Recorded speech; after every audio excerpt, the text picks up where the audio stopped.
इस पे अपना क्या रिएक्शन दिया। तो हम ये समझते हैं कि जो चीज़ मांगी नहीं गई वो दी गई। फिर वो चीज़ें आएंगी किन शिकायत के तहत दी गई कि हमें तो ये, क्योंकि लॉ के स्टूडेंट नहीं है, इतना ज़रूर जानते हैं कि जब आप इलेक्शन एज इंडिपेंडेंट जीतते हैं तो 3 दिन के अंदर अंदर आपने कोई ना कोई पार्टी ज्वाइन करनी होती है, ये कानून में है।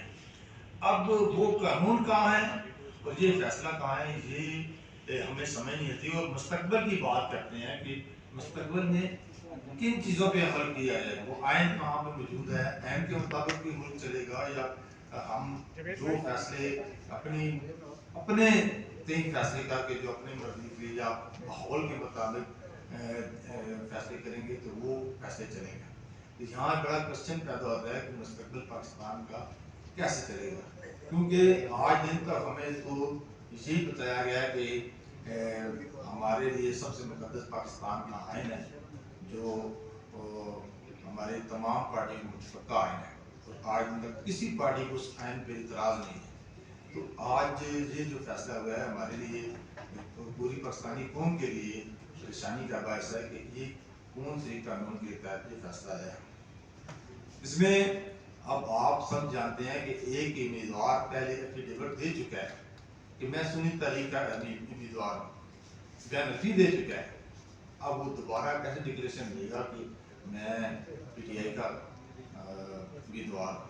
फिर पीटीआई तो उस पूरे केस में कहीं भी पार्टी नहीं है, और जो भी केस नीचे से ऊपर जाता है हम अपील करते हैं, अपील वही जो नीचे फैसला है उसके खिलाफ सुनी जाती है। नीचे फैसला जो है वो सुन्नी इत्तेहाद के उस पार्टी के मुताबिक फैसला हुआ है, और जो ऊपर जो फैसला आ गया पीटीआई का, ये बड़ी एक अजीब, जिस सिर्फ मैं कल के फैसले की बात नहीं कर रहा, मैं पाकिस्तान के मुस्तकबिल की बात कर रहा हूँ। मुस्तकबिल में हम और आप सारे किस कानून के तहत चलेंगे कि अभी कहते हैं कि 302 के केस की सजा मौत है। अब एक उसकी तशरीह अगर कोई और आ जाए तो फिर 302 वाला तो अपनी मर्जी करेगा कि जी हम माहौल ऐसा बनाते हैं कि हम दो कातिल मुजरिम नजर ना आए। तो ये एक बड़ा क्वेश्चन है। इसी तरह क्या ये भी क्वेश्चन है, क्या आज़ाद उम्मीदवार दो पार्टियों से मेंबर हो सकते हैं? क्या आज़ाद उम्मीदवार दो पार्टी के कारकुन हो सकते हैं कि एक पीटीआई का भी हो और सुन्नी इत्तेहाद का भी हो? और अगर कोई एक शख्स पार्टी छोड़कर दूसरी पार्टी में जाता है तो आइन में भी उसकी कोई तरीकाकार लिखा हुआ है कि आप किसी पार्टी को जब ज्वाइन करते हैं तो छोड़ नहीं सकते। अगर जाता है तो उसकी कॉन्सिक्वेंसेस क्या है, ये भी बड़ा क्वेश्चन है आज। कि वैसे तो आप जानते हैं कि जो पार्टियों से मुंसलिक हो जाते हैं, कानून है कोई दूसरी पार्टी में फ्लोर क्रॉसिंग नहीं कर सकते। आज वो फ्लोर क्रॉसिंग किधर रहेगी, उसका क्या जवाब है हमारे पास? तो इस फैसले से मैं यही कहूँगा कि मुल्क में एकदम इस्तेकाम आया है कि लोग कानून के मुताबिक ज़िंदगी गुजारना चाहते थे, आइन के मुताबिक, लेकिन अब जो फैसले आ रहे हैं वो कानून और आइन से हट कर आ रहे हैं। ये जो अदारे हैं ये इन्होंने तो आइन की तशरीह करनी होती है। अब जो अपने कहीं फैसले करेंगे तो आइन कहाँ जाएगा? मैं आखिर में यही कहूँगा कि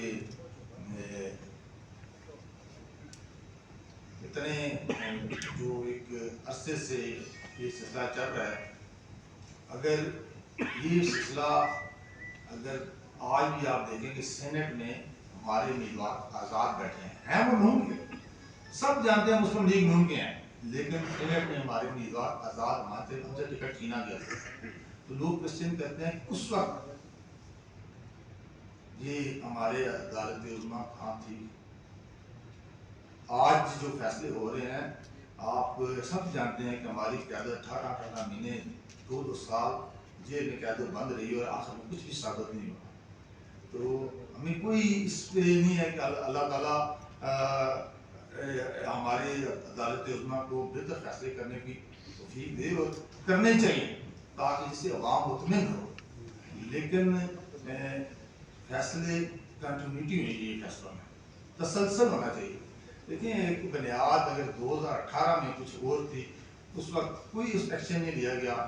आज बड़ी तेज़ी से ये फैसले हो रहे हैं। हमें अदालत उज़्मा के फैसलों में कोई इसमें